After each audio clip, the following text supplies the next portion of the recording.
তুমি কি কখনো রাত ৩টায় দরজায় টোকা শুনেছ?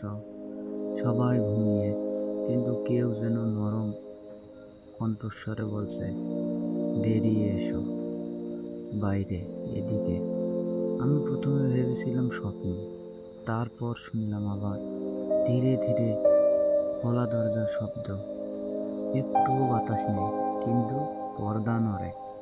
মোবাইলের আলো জ্বালাতেই দেখি স্ক্রিনে নিজের মুখ, আর পিছনে কারো ছায়া। আমি পিছনে ফিরিনি, কারণ শুনেছি পিছনে তাকালেই তারই নাম ডাক হয়। আজও বুঝিনি এটা কে ছিল, স্বপ্ন নাকি বাস্তব। আর হ্যাঁ, এমনই ভয়ানক গল্প শুনতে চাইলে অবশ্যই চ্যানেলটিকে সাবস্ক্রাইব করে রাখুন, আর একটি লাইক আর কমেন্ট করে যান।